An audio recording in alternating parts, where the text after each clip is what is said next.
Hi, my name's Lewis. Hi, Lewis. Hi. Can you tell us any facts about this church? Yeah, of course I can. The church was built about 160 years ago in 1842. Part of not the whole church that, as you see it here, but part of it. And the walls, in fact, came originally here. That was solid walls right down. Okay. All this was added on 30 years later, and all that altar, the chancel, that came on 30 years afterwards. Over the years, we've had troubles with floods, hence the tiles. So, here. Do you know much about the floods? Yes, I've lived here all my life in Exwick since I was 4 years old, and so I've had 70 odd years of the floods. We used to have a flood virtually every year, a flood of some sort. Sometimes they didn't come into the church. I went to the school over here. They always came into the school because the school was lower. Yeah. Right? Did it have any effect on the church? Yes, it did. As you can see, these tiles have been exposed. This is the first time I've seen them in 50 odd years. We're going to recarpet the church completely with a new flooring. As you can see over there, that's the old flooring. It's just a little sample of it. We've ripped it all up, and we're going to have new. And unfortunately, we would love to have the tiles dug up, repolished, but that would cost thousands and thousands of pounds, and obviously we can't afford it. Yeah. 50 years ago, when this happened, they should have done it, but they didn't. They decided that they would cover it because they didn't think it looked very nice. How did the floods happen? Well, the big flood, when it really took out the whole of that part of Exwick was flooded, came from the river. Obviously the River Ex was in full flight, and what was stopping the water was in fact the bridge, the railway bridge. Mm. So they decided, quite wrongly actually, to knock the bank of the river out. And they got the big diggers in and took the bank of the river out, which consequently, instead of the water going down, it came straight across Exwick. But in those days, don't forget, your Christian name? What's your Christian name? What are you called? Lewis. This road didn't exist. It wasn't a road. It dipped. It was more of a track, and there was a great big dip with wooden rails on the side. There wasn't a bridge here then. You go across a bridge here. The bridge was built, after the floods. So consequently, there was a great big dip in the field. All fields this was, and that's the river just came straight across, didn't stop at all, and came in all through the doors up here. The school was flooded. My wife at that time lived in Exwick Villas, and the water came in from the front door and came out from the water came out through the windows of their sitting room. And I was in there once, and we had to go upstairs because we couldn't get out because of the force of the water. And in those days, they used to get from Limpstone. They used to cut what they call army ducks, and they could go on land and they could go in the water, and they couldn't even get those up. The force of the water was quite incredible, and that's when a lot of the troubles were caused. It came into the school, as I say, very frequently. Every couple of years, it came into the school. We used to like that. You know why? Because we didn't have to go to school then, did we? But my grandparents kept the school there. They were caretakers there, and they had a heck of a job. There was one little instance there. Well, it happened quite frequently. Down on the side of the school, if you might notice it, there's a door by the house there, and down there was where they kept their coal. All their coal, right? So when the floods came, it just blew the coal all over the place, and it was all wet and horrible. Everything. Can you remember what the army ducks looked like? Yeah, they were long, flat things. In fact, I think we've got a photo somewhere of them, and they had rowing boats. There's a particular photograph of somebody. He used to be a railway driver, a train driver, actually, outside here in a boat. And they were rowing the boat. So yeah, they were big, long things, and they picked up people, and they were motorized things, but they had a job to get up here with all the force of the water. Yeah. And don't forget, they're down here. You only had Exwick Villas opposite where I live there on the hill there. We didn't exist. Houses, there weren't any houses. We only had the vicarage there and one big house. Yeah. And all around here on the estate, no estates. They're all fields. So that's where all the water was coming from all the time. Did you ever used to play in the fields? Yes, we used to. as children, we used to fish over in over the big river, go fishing. Always going up over the hills to get apples from the farmers. The Baxters had a farm out there. The Cornishes had a farm. I can't remember. There's 3 farms altogether: Baxters, the Cornishes, and we used to go up and go up the lane here. All our time was spent during the fields. Yeah. And during the war, they tried to hit the bombers tried to hit the railway, cut the railway from here for Plymouth because of the war effort. They always missed the station, but they hit all the fields. And as youngsters, we used to go up and see the big craters. They're still there. Yeah. Over there's a drain. Do you think there's a tunnel under? Yeah, there's a void underneath here, and that's where the water would come up from that void.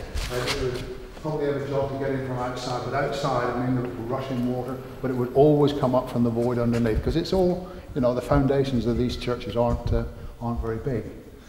What's that up there? That's the organ pipes.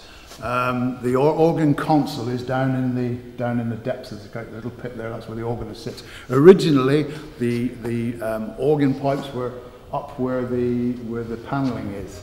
And after the Second World War, 1949, I think it was, they took them out of there and put them here. Yeah. Because they thought that would be better for the sound, but it's not actually. It drowns the congregation and the choir. But nevertheless, that was moved in 1948. So do you think it was better back there? We think it would have been better back there, yeah. But there's not a big choir now, so really it doesn't make a lot of difference. Yeah. But it gets a little bit loud sometimes. Yeah, so what's this thing? This is a font. This is where babies are christened. This font is, if you knew this area, you probably do, in St Thomas's Church. You know St Thomas's Church down in Carrick Street? Yeah. Well, this font is the exact replica of the one that they've got in St Thomas's Church, because when it first originated, back in the 18s, this church was tied up with St Thomas's Church, and we had one priest to look after the whole lot then. Who designed the artwork? It's a very famous man called Pugin, and he did. If you look it up on the internet, Pugin, and you'll see what he did. Not just with this church, but hundreds of churches in the country. He designed lots of things. He designed tiles. He designed the artwork. You see all this around there. This whole church was covered with stencils, which have been, unfortunately, over the years, have been covered up. But that was Pugin. The altar, as you can see, and in front of that, there's more tiles. They're Pugin as well. But the altar and the gold leaf, that's gold leaf you can see from there. That was made by a company which is still going in Italy called Salvatini. And there's only three reardosses like that in the country, and I think in the whole world, 3 like that. It's solid. It's gold. It's stenciled gold, that's quite a thing these days. Obviously, beautiful stained glass windows. This is originally, in 1936. This photograph was taken. And there's all the stenciling that we can not see now because it's all been covered up. There's the original organ pipes, which are in the chancel. I mean, it really shows the stenciling that was, right the way through the church, particularly on these sides bits. But this was all covered up eventually, unfortunately. Originally, the church was quite smaller than what you can see.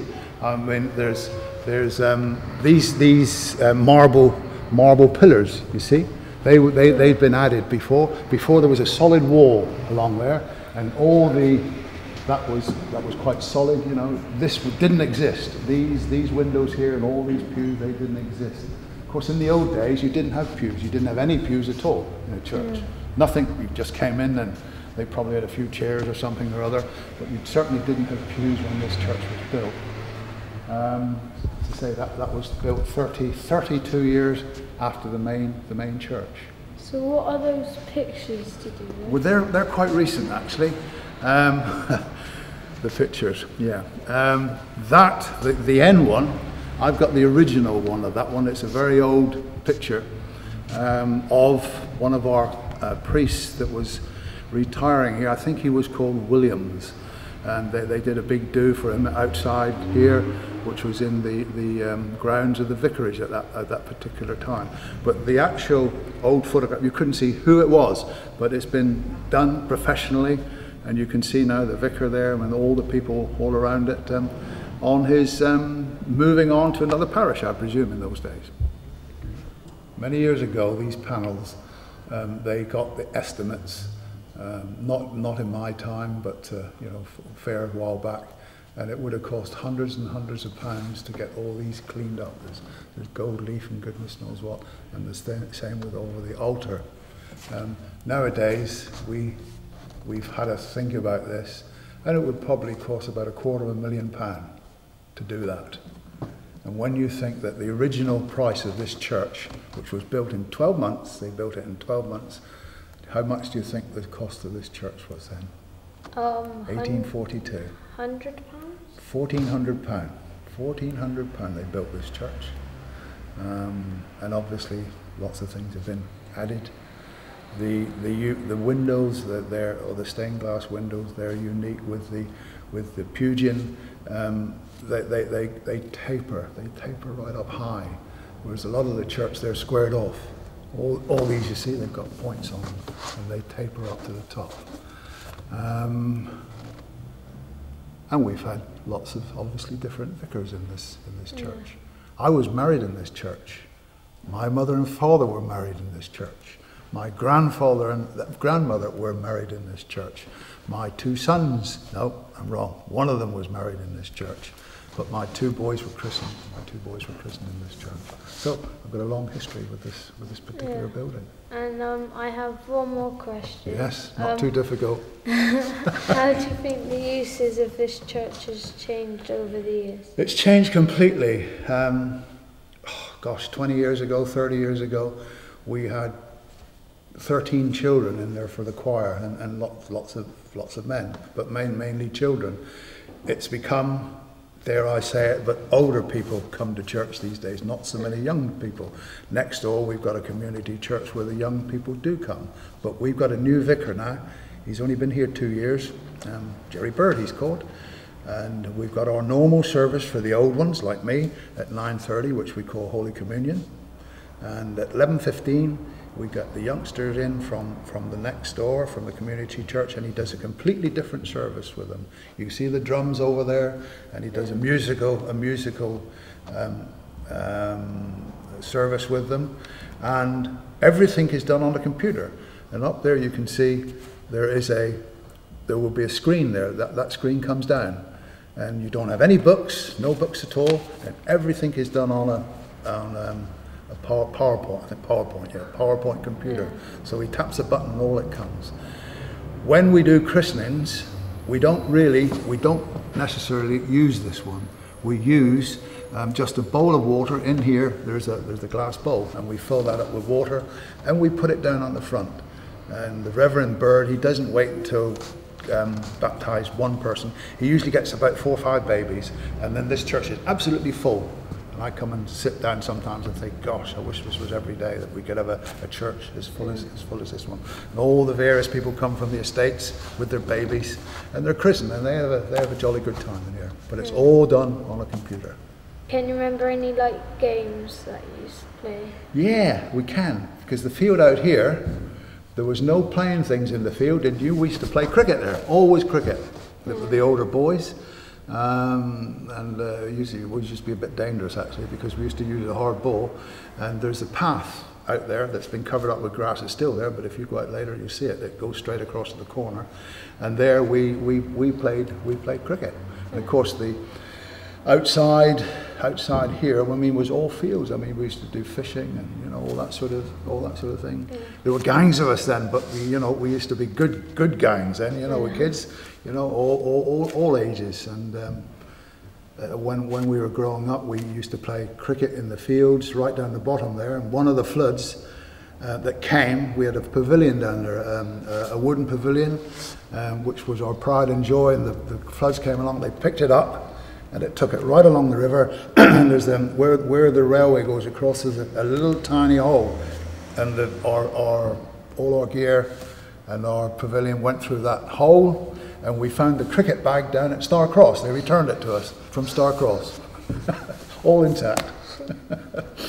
There, but we never had a pavilion after that. So there we are. And of course, we used to play football down there, you know, proper football, league football. Yeah. Okay. Thank you. Okay, been a pleasure. Been a pleasure.